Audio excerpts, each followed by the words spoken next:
تسبیح کے سلسلے میں ایک تو یہ کہ سب سے پہلے اس بات کو سمجھیں، تسبیح ایک قیمتی چیز ہے، قیمتی چیز ہے. پتہ نہیں کتنا اس کے اوپر آپ اور میں امپورٹنس دیں گے کہ جب آپ تسبیح پڑھنے لگیں تو اس سے پہلے 1 سیکنڈ 2 سیکنڈ 3 سیکنڈ کے لیے بی بی سیدہ کی وجود اقدس پہ توجہ دینا، ان کے نام کی ہے. یہ کوئی خاص چیز ہے. آپ تصور فرمائیے ایک معصوم کسی غیر معصوم کو، طالب علم کو سکھائے، ہمارے لیے حجت ہے. اور اگر رسول خدا جیسا سیدہ طاہرہ جیسے کو بتائے، یا اللہ، یہ کیا مقام ہونا چاہیے اس تسبیح کا. کتنی بڑی نعمت اور دولت ہے جو مفت میں مل گئی ہمیں. پہلی بات تو اس کو ریئلائز کرنے کی بھئی یہ معاملہ کچھ اور ہے.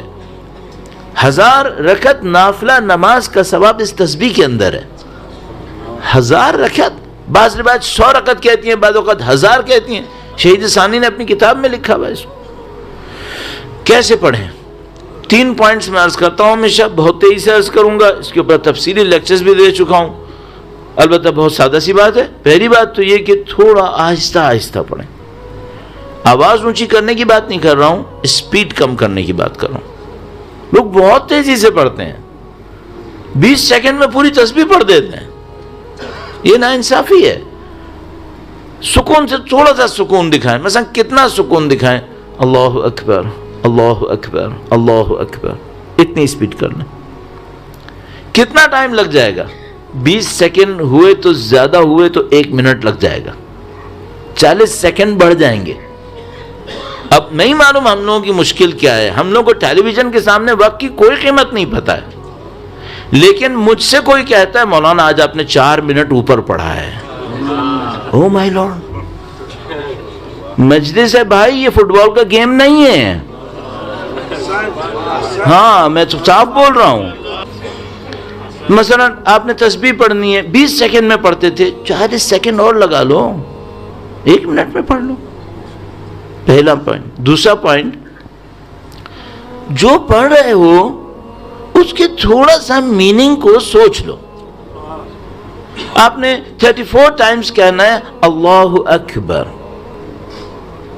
کم سے کم 10 اللہ اکبر ایسے کہو جس میں اللہ بھی یاد آئے اور کبریائی بھی یاد آئے. کم سے کم 10 مرتبہ. مثلا میں کہہ رہا ہوں اللہ اکبر، اللہ اکبر، اللہ اکبر. تھوڑا اللہ کی کبریائی کو سوچو.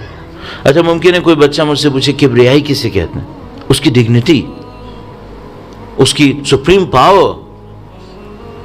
یہ کتنی کائنات چلا رہا ہے وہ، اور میں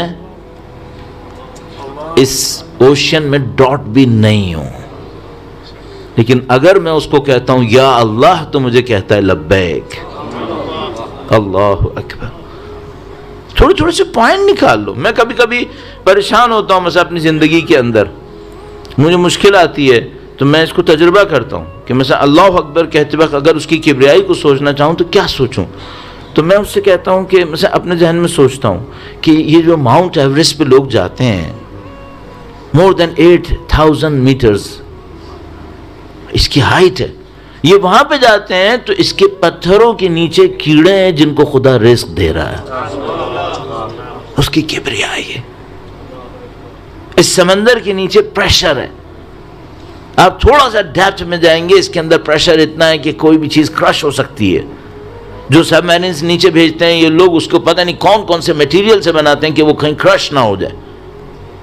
اتنی گہرائی ہمارے پاس موجود ہے سمندر کے اندر کہ پورا ماؤنٹ ایوریسٹ اس کے اندر چلا جائے پھر بھی 2 کلومیٹر اور گیپ ہے. اس 10,000 میٹر کی ڈیپتھ کے اندر میریانا ٹرنچ کے اندر جب سب میرین جاتی ہیں دیکھتی ہیں وہاں رزق خدا بھی وہاں بھی دے رہا ہے. کیسی مچھلیاں بنائی ہیں جس پریشر کو میٹلز برداشت نہیں کر سکتے، اس پریشر کو ان مچھلیوں کے نازک جسم برداشت کر رہے ہیں. یا اللہ، اس کی کبریائی ہے. کبریائی کو سوچیں، حمد کو سوچیں، تعریف کریں اس کی، خدا تو نے اچھا کیا. اور بڑی عجیب ایک روایت ہمارے پاس موجود ہے مولا امام چہارم سے، اور یہ دعاؤں کے اندر موجود ہے. میرا اپنے خیال دعائے ابو حمزہ شمالی کے اندر بھی یہ جملہ تکرار ہوا ہے کہ فرمایا خدا تو نے میرا اس وقت خیال رکھا جب میں اپنے چہرے سے مکھی بھی نہیں ہٹا سکتا تھا، تو نے اس وقت میرا خیال کیا، میری کمزوریوں میں میرا خیال کیا، تو نے مجھے اس وقت نگہبان دیے 2 ماں باپ جب میں اپنے لیے کچھ نہیں کر سکتا تھا، میں صرف رو سکتا تھا۔ حمد خدا کی، تعریف، کیا کیا تو نے میرے لیے۔ تیسرے مرحلے میں سبحان اللہ۔ سبحان اللہ کا مطلب کیا ہے؟ خدا نقص میرا ہے، غلطی میری ہے، تیرے اندر کوئی نقص نہیں ہے، خرابی میری ہے، جو کچھ صحیح نہیں ہوا۔ ظہر الفساد فی البر والبحر بما کسبت ایدی الناس، انسانوں نے اپنے ہاتھوں سے زمین و آسمان کے اندر، زمین اور پانی کے اندر خرابی کی ہے۔ سبحان اللہ کے 2 پوائنٹ ہو گئے۔ ایک، تھوڑا سپیڈ کم، البتہ اس سے پہلے میں نے کہا بی بی کے وجود اقدس کو یاد کر، نورانیت ہی نورانیت، یہ کنیکشن ہمارے ایسٹس ہیں۔ اگر یہ کنیکشن کسی کے بڑھ جائیں اس کی زندگی کچھ اور ہوگی۔ یہ کنیکشن صرف برین کا کنیکشن نہیں ہے، ایک اسپریچول کنیکشن بھی ہے، اور اگر کوئی اس کنیکشن کو چاہے 2 سیکنڈ کے لیے اسٹیبلش کرنے میں کامیاب ہو جائے، فلو ہے ایک اسپریچولیٹی کا۔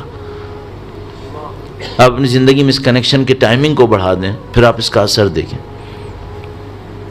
2 پوائنٹ ہوئے، تھوڑا سا اسپیڈ کم، نمبر 2 تھوڑا سا میننگ پہ توجہ۔ اب تیسرا پوائنٹ بہت ہی عجیب ہے اور یہ بہت امپورٹنٹ پوائنٹ ہے، اس کو آپ اگنور مت کیجیے گا۔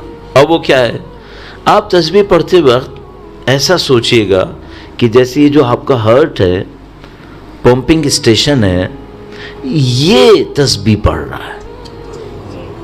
یہ بڑی عجیب ٹرک ہے، یہ بہت عجیب ٹرک ہے، آپ اس پہ عمل کر کے دیکھیے گا۔ تو مثال کے طور پہ آپ سوچئے گا کہ اللہ اکبر یہ کہہ رہا ہے، اور کانسیپٹ کیا ہے؟ کانسیپٹ بہت سمپل ہے، یہاں سے جو بلڈ نکلتا ہے وہ میرے پورے جسم پہ جاتا ہے، تو میں اپنے بلڈ میں اللہ کی تکبیر کا میسج پوری باڈی کو پہنچا رہا ہوں۔ آیا لیکوڈز میسج کے کیریئرز ہیں یا نہیں ہیں؟ ریسرچ ہو چکی ہیں، آپ تھوڑا سا سرچ کر لیجئے گا، میسیجز فرام واٹر، اس کو تھوڑا سا نیٹ پہ سرچ کر لیجئے گا، آپ کو پوری ریسرچ مل جائے گی۔ اس کو ایرانیوں نے بھی فالو کیا، دعائے کمیل کے اوپر، قرآن کریم پر پروون ہے کہ لیکوڈز کیریئر ہیں میسیجز کے۔ تو یہ 3 پوائنٹس اپنے اندر رکھ لیجئے، اس سے تسبیح پڑھیے۔ اور قدیم زمانے میں بعض علماء جو بہت اپنے فن کے ماہر ہوتے تھے تو وہ بعض اوقات اپنے لیے سخت جملے استعمال کرتے تھے، کوئی یہ کرے اور یہ اثر نہ ملے تو مثلا مجھے لعن کر دے، مجھے یہ کر دے۔ اب میں تو یہ سب نہیں کہہ سکتا ہوں، اتنا میں ایکسپرٹ نہیں ہوں، لیکن میں آپ کو یہ بات کہہ سکتا ہوں کہ ابھی تک میرے خیال میں مجھے اس کو بتاتے ہوئے شاید 10 سال سے زیادہ ہو چکے ہیں، آج تک مجھے کوئی نہیں ملا جس نے کہا ہو کہ میں نے ایسا کیا اور مجھ پہ اثر نہیں ہوا۔ مجھے کوئی بندہ نہیں ملا ایسا، یا تو میرے پاس آیا نہیں کوئی، لیکن جتنی بھی لوگ مجھے کانٹیکٹ کرتے ہیں ان میں مجھے کسی نے آج تک نہیں کہا کہ میں نے اس طرح تسبیح پڑھی اور میرے اوپر اثر نہیں ہوا۔ تو پلیز ضرور پڑھیے گا۔